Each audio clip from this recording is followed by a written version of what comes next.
Fala galera do oitavo ano, tudo bem com vocês? Espero que vocês estejam bem. Sejam bem-vindos à nossa oitava aula de arte, né galera?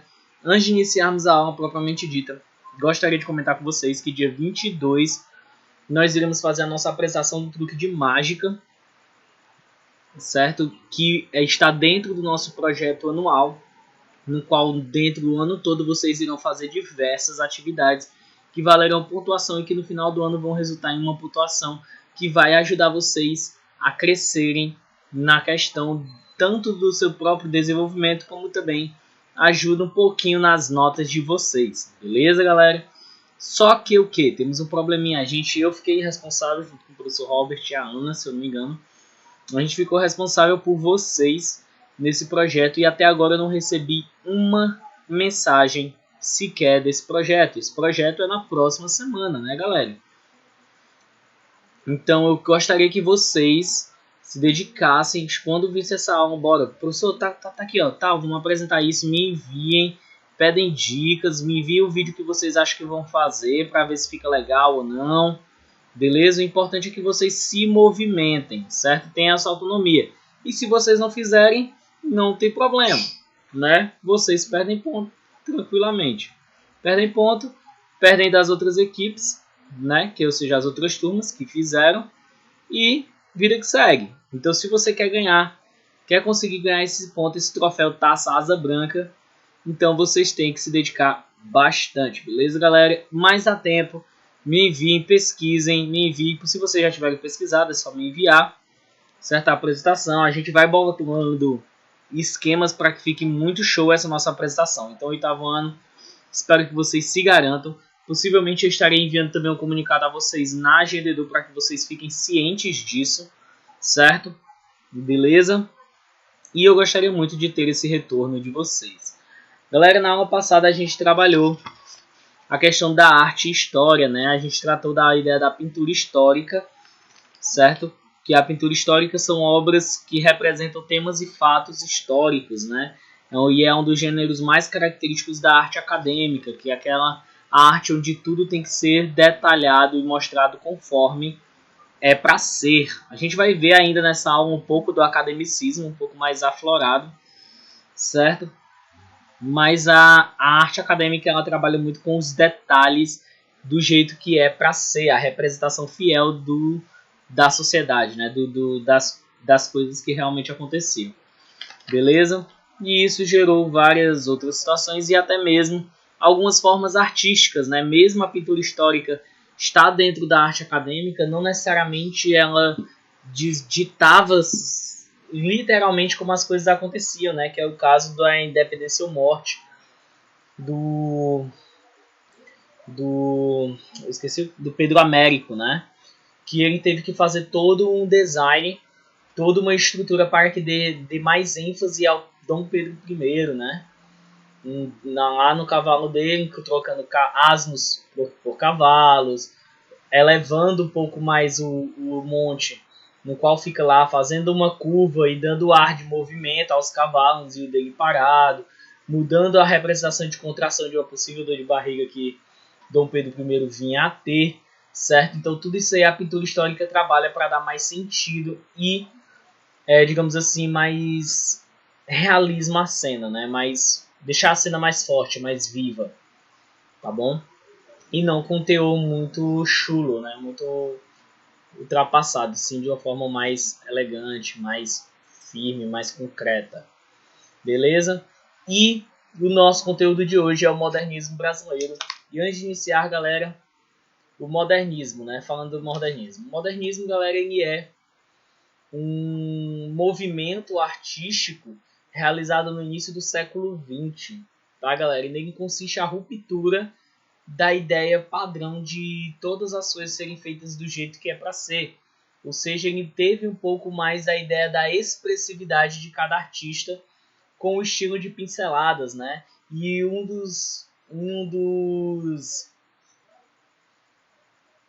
das influências desse período é o expressionismo, o fauvismo, o cubismo, todas essas estruturas artísticas criadas na Alemanha e na Europa a partir do século XIX, vim e trouxe para o modernismo essas estruturas, né? E o modernismo brasileiro, ele pegou todas essas ideias estrangeiras e colocou a regionalização no meio delas, né?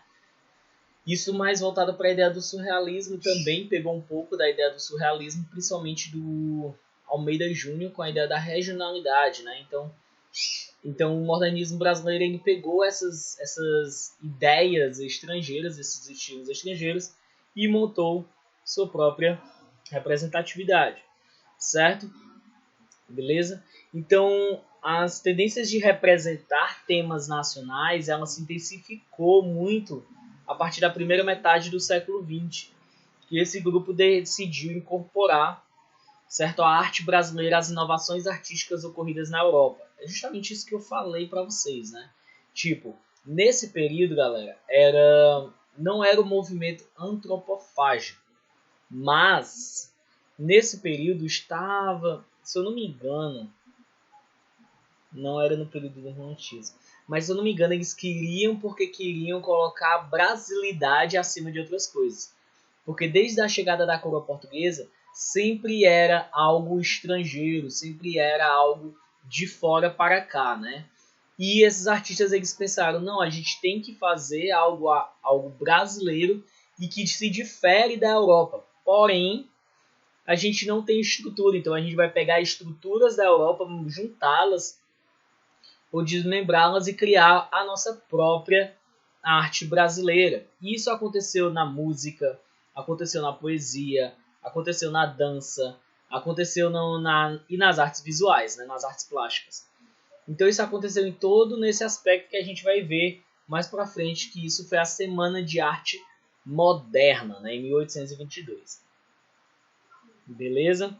Então, dessa forma, eles pensaram em renovar a produção artística nacional, e a pintura que vocês vão ver logo após uma dessas pinturas são exemplos disso.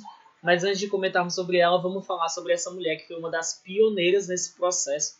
Vocês adiam levar um pouco mais a imagem, que é a Anita Malfatti, né? Ela nasceu em 1889 e faleceu em 1964. E a Anita Malfatti, ela é uma artista brasileira no qual ela passou boa parte da sua vida na Europa, né? Na Europa e nos Estados Unidos. Na Europa, principalmente na Alemanha, onde foi o berço do... Não o berço do expressionismo, porque o expressionismo ele veio do Wassily Kandinsky, né?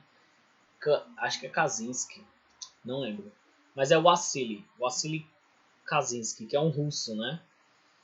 E a Anita Malfatti, ela estudou durante muito tempo na Europa, na Alemanha e nos Estados Unidos, e teve grande contato com essas variações artísticas, né? O fauvismo, o expressionismo, o cubismo de Pablo Picasso, certo?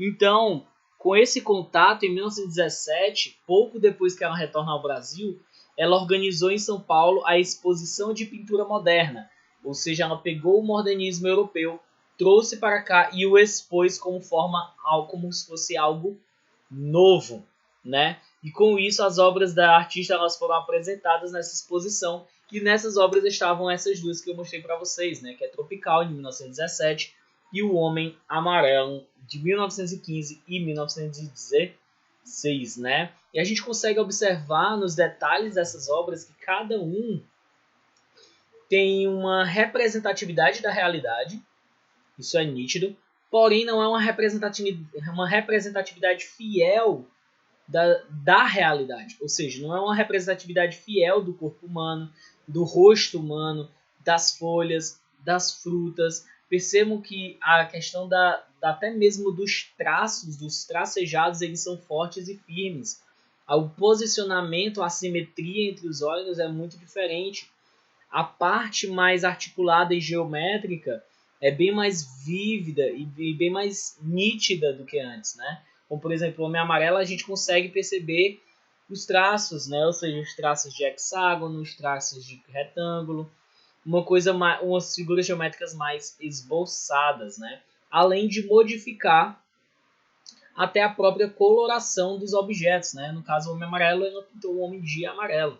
E percebam que essa veracidade e força na tonalidade, tirando essa naturalidade, isso daí, galera, é da teoria fauvista, certo?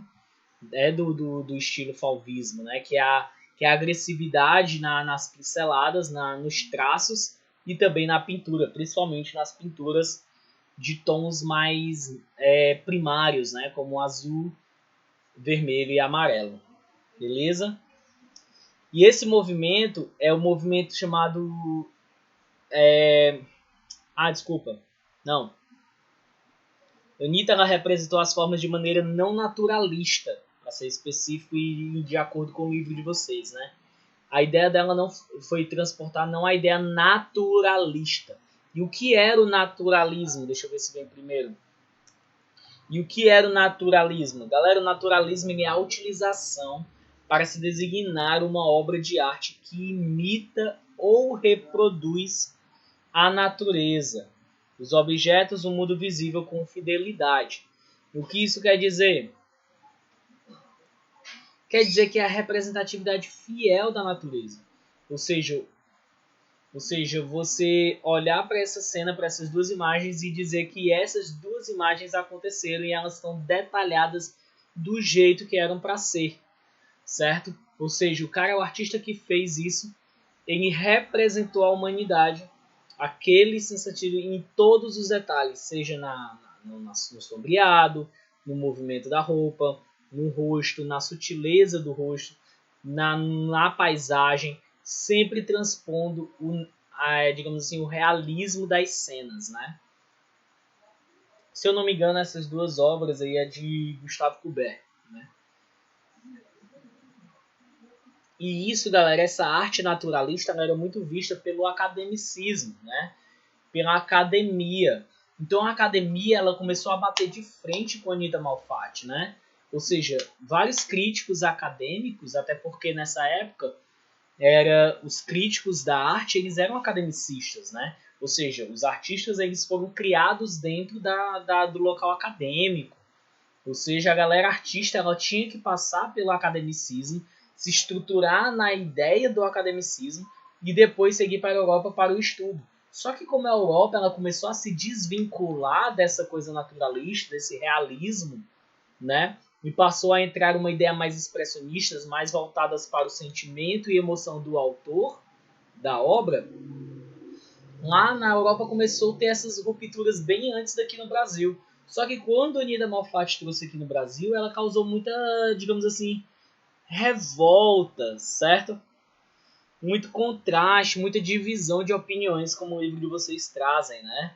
Por exemplo, em alguns pontos, em alguns grupos de artistas, ela ganhou grande repercussão, ou seja, grande entusiasmo, certo? Que buscavam esse tipo de inovação para uma arte mais brasileira, sem uma arte já sugada, toda pronta da Europa, e sim uma arte nova, uma arte pessoal e nacional do Brasil.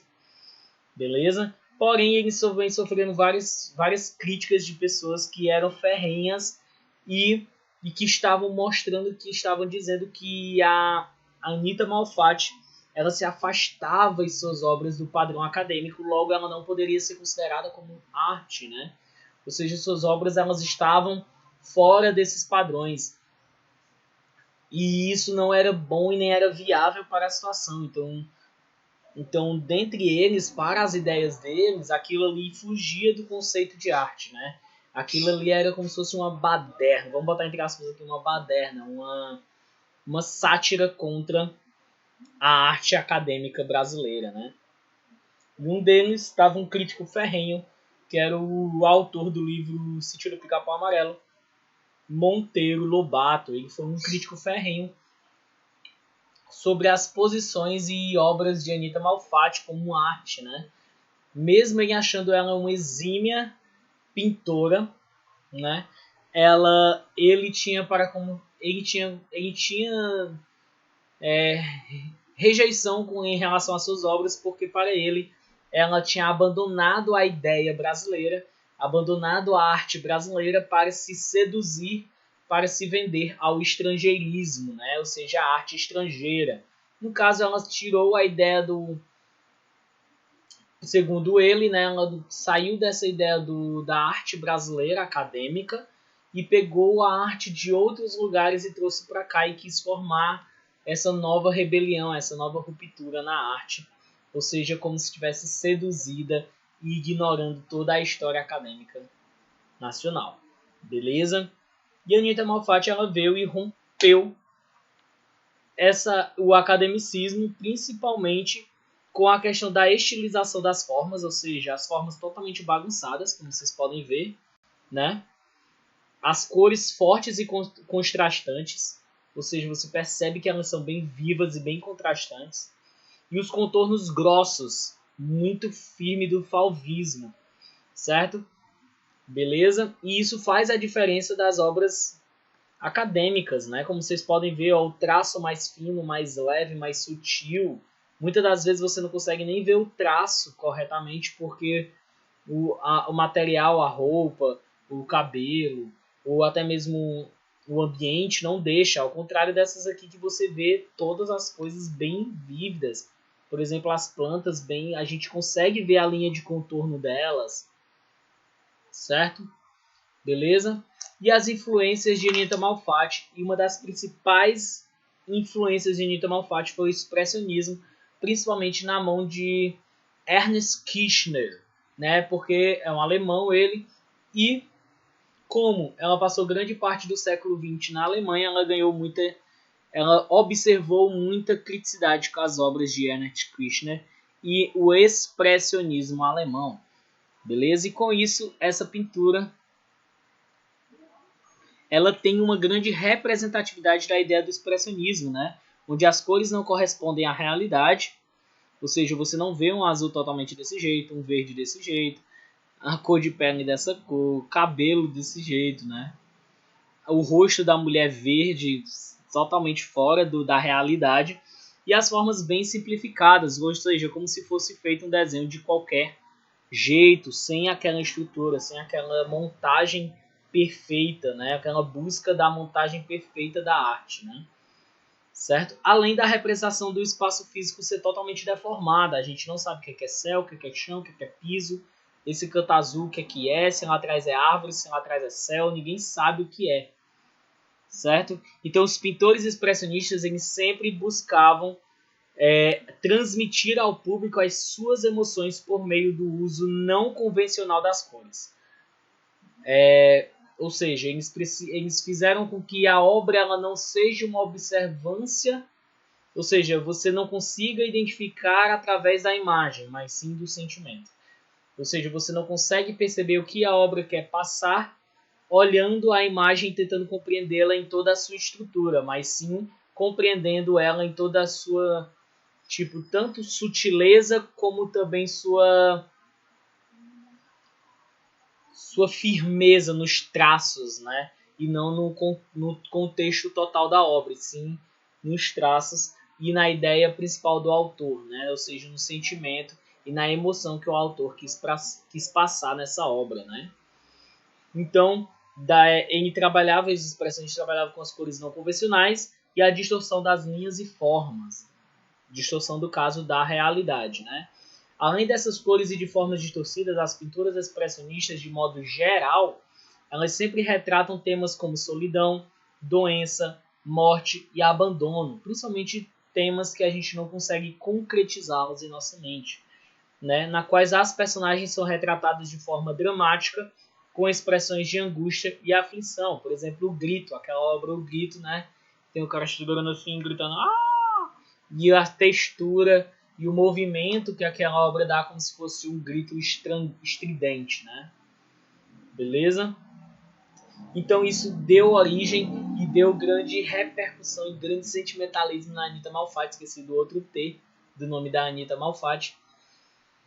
E isso fez com que ela se empolgasse, se interessasse e trouxesse essa arte para o Brasil e modelasse conforme ela desejasse, né? E na nossa próxima aula a gente vai trabalhar mais específico no contexto do modernismo, tá?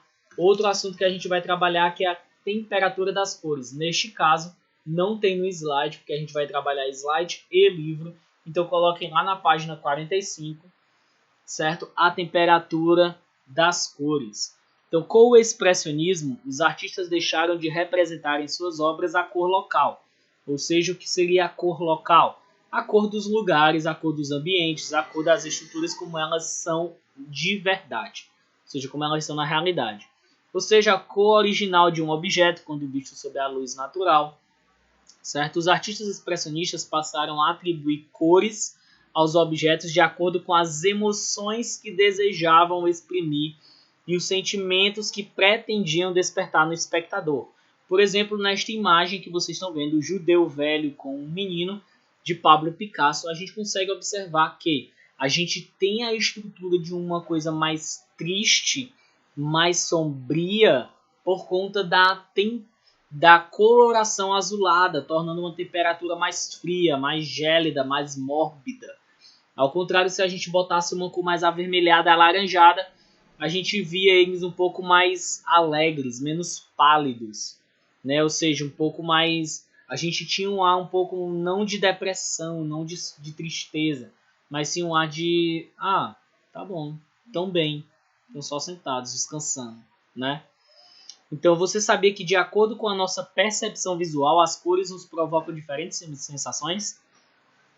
O vermelho, o amarelo e o laranja, por exemplo, estão associados ao calor e ao fogo, e por essa razão são classificados como cores quentes. O verde, o violeta e o azul, por estarem associados à vegetação, à natureza e ao frio, são classificados como cores frias. Veja a pintura reproduzida ao lado, né, que a gente viu. Então, algumas cores podem mudar de classificação de acordo com o contexto cromático. O que é a ideia cromática, né? O cromático é a mudança das cores. Por exemplo, se você pegar do preto ao branco, todo aquilo ali tem sua estrutura cromática. O preto, o cinza escuro, o cinza médio, o cinza claro, o cinza grafite, o cinza claro, o cinza bem mais claro, né? E o branco. Da mesma forma temos os vermelhos, né? O vermelho claro lá, e por aí vai até chegar no branco. E temos o círculo cromático das cores, né? São as misturas das cores primárias com as secundárias e as terciárias, né? Sai do vermelho, laranja, amarelo, aí vermelho, laranja, amarelo, verde, azul, violeta, vermelho, né? E tem as cores entre eles, né, que são as terciárias, que é o vermelho alaranjado, o amarelo alaranjado, o amarelo esverdeado, o azul esverdeado, o azul avermelhado, ou o azul arroxeado e o vermelho arroxeado. Certo? Beleza? Cadê? Vamos lá, onde é que a gente está? Em questões inseridas. O verde, por exemplo, parecerá mais frio ao lado de cores como o vermelho e o amarelo. Contraste. Né? Uma forma contrastante. Certo? E mais quente ao lado do azul. Ainda em relação às sensações despertadas, as cores quentes são estimulantes e as frias calmantes. Por isso que a maioria das coisas de remédio vai ser sempre relacionado ao azul e coisas de comida, de atenção, de perigo e de... no caso, atenção, perigo, algo mais animado, sempre vão estar nessas colorações mais voltadas para o amarelo, laranja, vermelho, certo? Por isso que a cor da agenda Edu de vocês e do Sponte é azul e roxa, né? Beleza? Que também indicam estudo, reflexão, o roxo, né? O lilás. Então as cores frias ao contrário... cadê aqui? As cores... Além disso, segundo as teorias psicológicas da cor, a psicologia da cor é muito massa, galera. É muito massa, eu aconselho vocês estudarem. Certo? As cores quentes são mais dinâmicas, estimulantes e alegres e parecem aumentar e aproximar as formas representadas. As cores frias, ao contrário, são cores estáticas, ou seja, cores paradas, associadas à calma e à tranquilidade. Se retraem e parecem diminuir e distanciar as formas representadas. Ou seja, quando você vê, como aquele lance, essa mesma imagem, se ela fosse vermelha e amarela, a gente sentia mais proximidade das pessoas. Imagine ela um pouco mais avermelhada.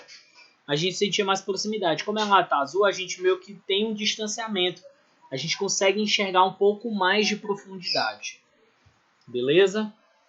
Show, galera? E é isso, a atividade do livro de vocês está na página 42 e 43, certo?